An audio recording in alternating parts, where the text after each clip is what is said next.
नमस्कार, news point लेकर हाजिर हूं मैं राजीव। दोस्तों, साल 2025 को कांग्रेस ने संगठन की मजबूती का साल बनाया था। आप याद कीजिए कि 2024 आखिर में जब मीटिंग हुई थी कांग्रेस की, तो इन्होंने कहा था कि 25 को हम संगठन का साल बनाएंगे, संगठन को मजबूत करेंगे। और अब साल यानी 25 खत्म होने की कगार पे है। 4 दिन बाद यह साल खत्म होते होते कांग्रेस वर्किंग कमेटी की एक अहम बैठक आज हुई है, जिसमें मनरेगा के खात्मे, SIR, धार्मिक भेदभाव, अल्पसंख्यकों पर बढ़ते हमले, जांच एजेंसियों के दुरुपयोग, इन सारे मुद्दों पर चर्चा आज हुई है इस CWC की बैठक में। लेकिन सबसे ज्यादा फोकस मनरेगा पर रहा।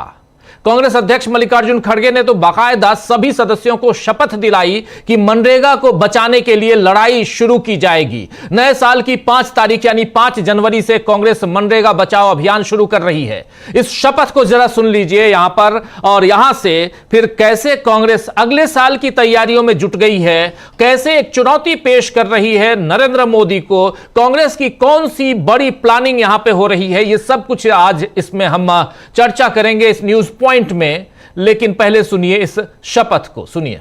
अभियान की शुरुआत करेंगे।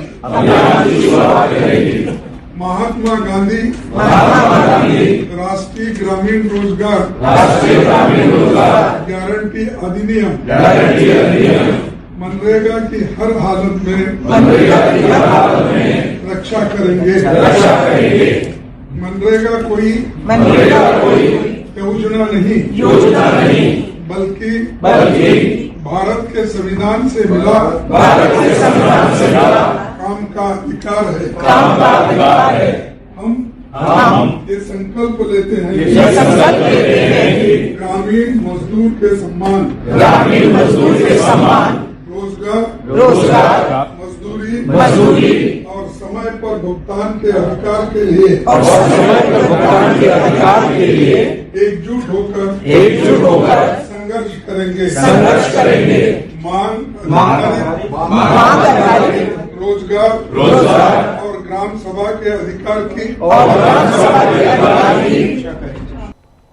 तो सुन रहे थे आप, यहां शपथ ले रहे हैं, शपथ दिला रहे हैं खुद मल्लिकार्जुन खड़गे, जो कांग्रेस पार्टी के अध्यक्ष हैं, राष्ट्रीय अध्यक्ष। तमाम अपने CWC के जो मेंबर हैं उनको शपथ दिलवा रहे हैं। आपको बता दूं कि आज की बैठक के बाद राहुल गांधी के साथ मल्लिकार्जुन खड़गे ने एक प्रेस कॉन्फ्रेंस भी की और बाकायदा मीडिया के जरिए बीजेपी तक यह बात पहुंचा दी कि अब कांग्रेस गरीबों और मजदूरों के हक के लिए सड़क पर उतरने वाली है। मोदी सरकार को विकसित भारत जी राम जी कानून उसी तरह वापस लेना पड़ेगा जैसा 3 कृषि कानून वापस लेने पड़े थे, और यह बात आज कह रहे थे इसी प्रेस कॉन्फ्रेंस में मल्लिकार्जुन खड़गे। आइए जरा मल्लिकार्जुन खड़गे प्रेस कॉन्फ्रेंस में और क्या कह रहे हैं, सुनिए जरा। आपको मालूम है कि लोकसभा में हमारे नेता राहुल गांधी जी मनरेगा पर पहले बहुत बार आवाज उठाई थी। उसके बाद में बाहर भी इस कानून के हिफाजत में हमने कई बार उठाया है, लेकिन एक कानून को वापस, अब नई कानून जो है इसको वापस लेने के लिए हम लड़ते रहेंगे। तो सुन लिया आपने, इसी कानून को वापस लेने के लिए हम लड़ते रहेंगे। खड़गे ने यह भी कहा कि महात्मा गांधी के ऊपर यह हमला है, यह हमला महात्मा गांधी के ऊपर है, इन्हें गांधी सरनेम से दिक्कत है। सुनिए क्या कुछ कह रहे हैं इसी प्रेस कॉन्फ्रेंस में मल्लिकार्जुन खड़गे। मनरेगा से राष्ट्रपिता महात्मा गांधी का नाम हटाना ये एक अपमान है, क्योंकि सोनिया गांधी जी और मनमोहन सिंह जी ने तो इसको राइट बेस्ड कानून बनाया था। तुमने तो सिर्फ नाम बदलने का शुरू किए हैं। अरे हम हकूक दिए, राइट्स दिए, तुम नाम बदलने के पीछे भी गिरे हैं। सिर्फ गांधी फैमिली के नाम ही नहीं, वो महात्मा गांधी को भी उनका नाम भी पसंद नहीं है, क्योंकि मोहनदास करमचंद गांधी, उनका भी गांधी सरनेम है।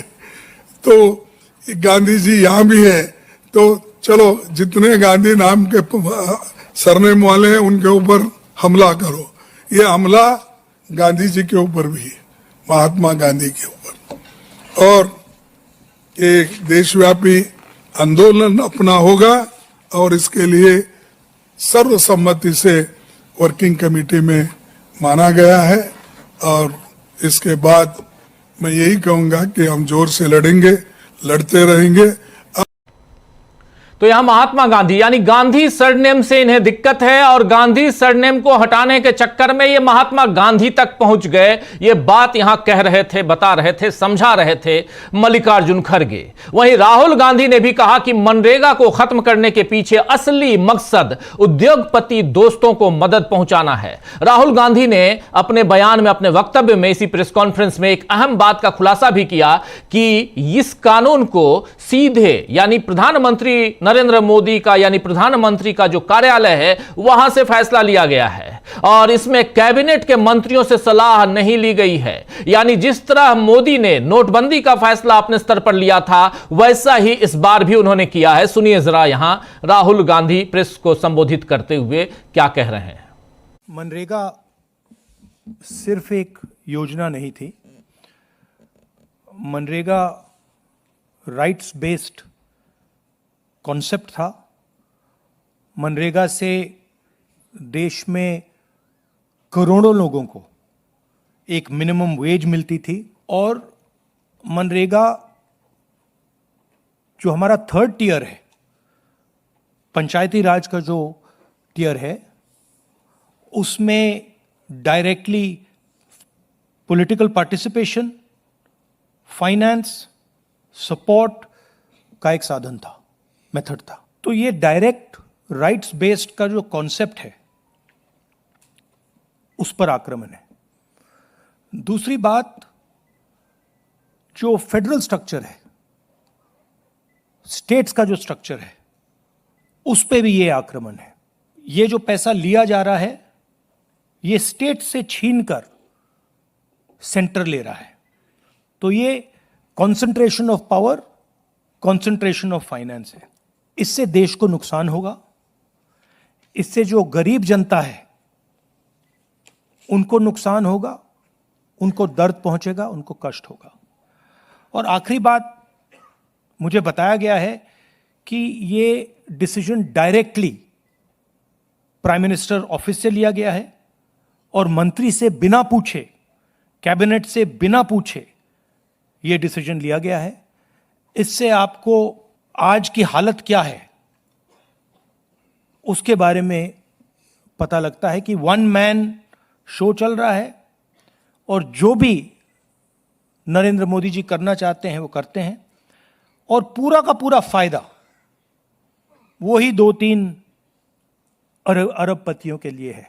आप देखना, ये प्रोग्राम कोलैप्स करेगा, राइट्स बेस्ड आर्किटेक्चर कोलैप्स करेगा। इससे रूरल इकोनॉमी को नुकसान पहुंचेगा और यही पैसा नरेंद्र मोदी जी अदानी और अंबानी जैसे लोगों को पकड़ा देंगे। तो सुन लिया आपने, यहां नरेंद्र मोदी पर 2 गंभीर आरोप लगाते हुए मनरेगा के बारे में जब बात कर रहे हैं, प्रेस कॉन्फ्रेंस कर रहे हैं सीडब्ल्यूसी की बैठक के बाद, राहुल गांधी नेता प्रतिपक्ष कह रहे हैं सीधा सीधा कि यह फैसला पीएमओ से लिया गया है। पीएमओ का जिक्र कर रहे हैं और 2-3 व्यापारियों का जिक्र कर रहे हैं कि उनके लिए फैसला लिया गया है, उनको फायदा पहुंचाने के लिए। तो सवाल यह है कि आखिर इसके पीछे असली मकसद क्या है? अगर विकसित भारत के नाम पर आप एक नया कानून बना रहे हैं तो पुराने कानून को खत्म कर रहे हैं और इसमें अपनी ही कैबिनेट से विचार विमर्श जो होना चाहिए वो क्यों नहीं किया जाता? और अगर राहुल गांधी का दावा गलत है तो फिर मोदी या उनके कैबिनेट के साथी बताएं कि कब, किस समय यह फैसला लिया गया कि मनरेगा को खत्म करना है और नया कानून बनाना है। आखिर सरकार से इतनी पारदर्शिता की उम्मीद तो करनी ही चाहिए। खैर, पारदर्शिता यानी ट्रांसपेरेंसी जैसा शब्द तो मोदी सरकार में शायद डिक्शनरी में मिलेगा ही नहीं, क्योंकि यहां सारे फैसले संबंधित लोगों को दरकिनार करके ही लिए जा रहे हैं। जिक्र आगे करना चाहता हूं एसआईआर का। अभी बंगाल एसआईआर में चुनाव आयोग ऐसा ही कर रहा है। आप जानते हैं कि बंगाल में 16 दिसंबर को ड्राफ्ट लिस्ट जारी हो गई और जिसमें 58 लाख से ज्यादा नाम काटे गए, लगभग 59 लाख, 59 लाख।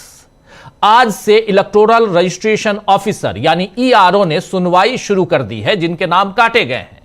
नियम है कि ऐसे मतदाताओं को नोटिस भेजने, पड़ताल करने और मतदाता सूची में नाम रहेगा या नहीं रहेगा यह तय करने का अधिकार इलेक्टोरल रजिस्ट्रेशन ऑफिसर का है यानी ईआरओ का है, उसी के पास है ये। लेकिन अब राज्य के सिविल सेवा अधिकारियों की एक एसोसिएशन ने एक बड़ा मुद्दा उठाया है। आरोप लग रहे हैं कि यह काम ईआरओ के नाम पर चुनाव आयोग खुद कर रहा है। ईआरओ के नाम पर चुनाव आयोग यह काम खुद कर रहा है। ऐसे मतदाताओं को इलेक्शन कमीशन का जो सॉफ्टवेयर है उसके सॉफ्टवेयर से खुद ब खुद नोटिस भेजा जा रहा है और इसमें ईआरओ अभी कुछ नहीं कर सकते। चिट्ठी में लिखी गई है। आपको बता दूं कि representation of the people act 1950, representation of the people act 1950 1950, जनप्रतिनिधित्व अधिनियम या कानून 1950 के अनुसार अगर किसी मतदाता की योग्यता पर शक हो तो सिर्फ ईआरओ ही नोटिस जारी कर सकता है। सिर्फ ईआरओ ही। अगर किसी मतदाता की योग्यता पर शक हो तो सिर्फ ईआरओ ही नोटिस जारी कर सकता है। ईआरओ ही फैसला करता है कि नाम कटेगा या नहीं कटेगा। लेकिन ईआरओ की तो बात दूर, एसआईआर में चुनाव आयोग का सेंट्रलाइज्ड पोर्टल खुद नोटिस भेज रहा है। एसआईआर जो चल रहा है उस एसआईआर में जो अभी बिहार में आपने देखा कि दसियों लाख नोटिस भेज दिए गए और ईआरओ को पता भी नहीं। ऐसा ही इधर अब पश्चिम बंगाल में हो रहा है। द इंडियन एक्सप्रेस ने खबर दी है कि बिहार में भी ऐसा ही हुआ था और वहां ईआरओ के लॉगिन पर पहले से भरे हुए नोटिस दिखाई दिए जबकि उन्होंने खुद नहीं बनाए थे। लेकिन उधर आईएएस एसोसिएशन ने के जनरल सेक्रेटरी सैकत अफसर अली ने चिट्ठी लिखी है और उस चिट्ठी में क्या कुछ लिखा है कि मतदाताओं के नाम ईआरओ की जानकारी के बिना कट सकते हैं। ईआरओ ही कानून के अनुसार जिम्मेदार अधिकारी है, लेकिन प्रक्रिया से उन्हें बाहर रखा जा रहा है। आम लोग गुस्सा होंगे तो ईआरओ को ही दोष देंगे जबकि वो इसमें शामिल नहीं है। यहां अली ने यह भी कहा है कि हम चाहते हैं कि चुनाव आयोग कानून का पालन करे और पारदर्शिता रखे। अगर नाम कट रहे हैं तो साफ करे कि ईआरओ जिम्मेदार नहीं है। हम नहीं चाहते कि कोई असली मतदाता का नाम कटे। अब इस चिट्ठी में चुनाव आयोग कोई सीधा जवाब देता है या आरोप को नकारते हुए आईएएस एसोसिएशन के से हलफनामा मांगता है, यह भी हम देखेंगे। क्योंकि राहुल गांधी ने भी ऐसे ही कुछ आरोप लगाए थे तो हलफनामा मांगा गया था और पहली प्रेस कॉन्फ्रेंस हुई थी उस समय ज्ञानेश कुमार की और साफ साफ उन्होंने जिस ढंग से कहा था कि या तो हलफनामा या 7 दिन में माफी, तो यहां अब ये फिर से ज्ञानेश कुमार हलफनामा मांगेंगे या माफी की बात करेंगे, देखते हैं। लेकिन चुनावी राज्यों में आखिर एकदम से लाखों वोटर्स फर्जी कैसे मिल रहे हैं, यह एक गंभीर सवाल बना हुआ है जो राहुल गांधी बार बार पूछ रहे हैं। जिस हिसाब से देश भर में करोड़ों लोगों का नाम वोटर लिस्ट से कट रहा है, उसमें तो फिर से मोदी सरकार के लिए कहा जा सकता है कि वो पूरी तरह फर्जी वोटों से ही बनी हुई है। अगर लगभग 3 करोड़ से ज्यादा मतदाताओं के नाम उत्तर प्रदेश में कटे हैं, ऐसी खबर आ रही है।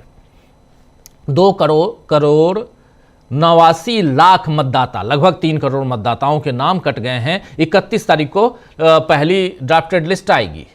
मतलब 3 करोड़ मतदाता उत्तर प्रदेश में कट गए। 3 करोड़, आप समझ सकते हैं। और इतने मतदाता अगर कट गए, इनके नाम कट गए, तो फिर उत्तर प्रदेश में किसकी सरकार है? किन फर्जी लोगों ने वोट दिए? क्या यह पूरी की पूरी सरकार फर्जी है, यह माना जाए? क्या यह सरकार चुनी हुई सरकार नहीं है, यह माना जाए? तो सवाल कई हैं। अभी तो 12 राज्यों में एसआईआर हुआ है और यह हाल है। जब बाकी राज्यों में यही प्रक्रिया दोहराई जाएगी तो क्या एकदम से करोड़ों लोगों को मोदी सरकार घुसपैठिया बताएगी?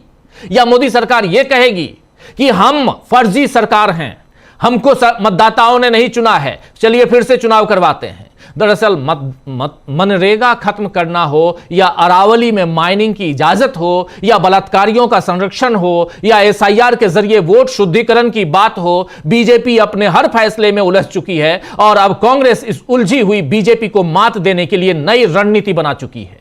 तो आइए दोस्तों, आज चर्चा करेंगे कि क्या कांग्रेस इस बार बीजेपी को झुकाकर रहेगी। मोदी और चुनाव आयोग की मनमानी और इस मनमानी के लिए क्या है कांग्रेस की अगली प्लानिंग, इस पे